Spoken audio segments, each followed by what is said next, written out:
when I came on board here, 9 years ago, financially, we weren't in that bad a shape. Our fund balance was in decent shape, but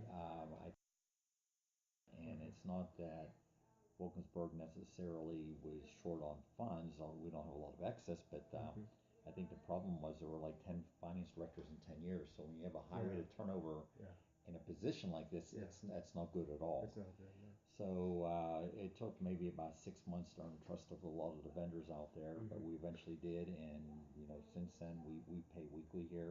Okay. Our fund balance has been in decent shape all these years. Okay. Our biggest revenue source is real estate taxes, Okay.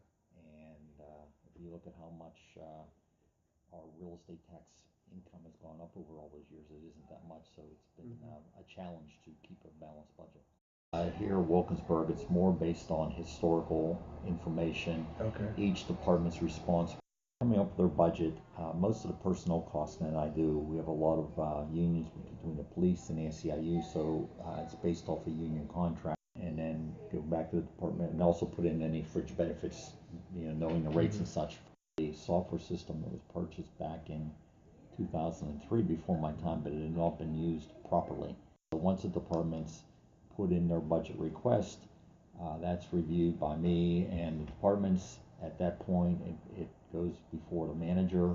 The manager does their review, makes any changes necessary. Once it gets past that stage, we have typically 3 meetings a year where we meet with council to have them review it also.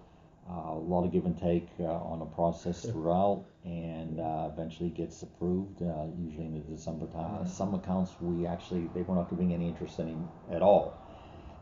We are very limited in government in what we can invest in, and the last thing you want to do is invest in something risky in government. Usually the response is, well, that's your job, but if you would go out there and invest in something bad and you lose it, that would be your job. Trust me. We invest most of our money in what's called PLGIT, that's Pennsylvania Local Government Investment Trust. Any entity, school or municipality in the Commonwealth of Pennsylvania is eligible to invest their monies there. I know a lot of towns do. Like I said, the rate of return isn't great right now, but that's where we invest most of our funds. We will occasionally invest in some CDs, but right now we are not investing. We do the purchasing through here. Okay. We do have a purchase order system within our Freedom software. So if there's items that are $500 or more, they have to request a purchase order unless it's like something legal or contractual type things. If somebody wants to buy some equipment, they'll put in a requisition. I review it, make sure it's okay, it's within budget. Once I approve it, depending on the amount, it may go to the manager or our finance chair council. After it goes through that process, purchase order is given back to the department. They then have the ability to go out to make the purchase. The invoices are coded to the proper account, approved by the department head, and we pay all the bills up here. Like police department, they'll buy, say, ammunition and such each year. I'm not really involved in that except for approving the requisition. They go out, look for their needs, put the request in, and once again, I compare it against the budget. As long as it meets within that, there's never a problem. Check interest rates. Last year, rates were very low. We had a bond issue that was approaching 5 years. There's a 5-year term of many government bonds. If you refinance within 5 years, it's called an advance refunding. We did do the refunding.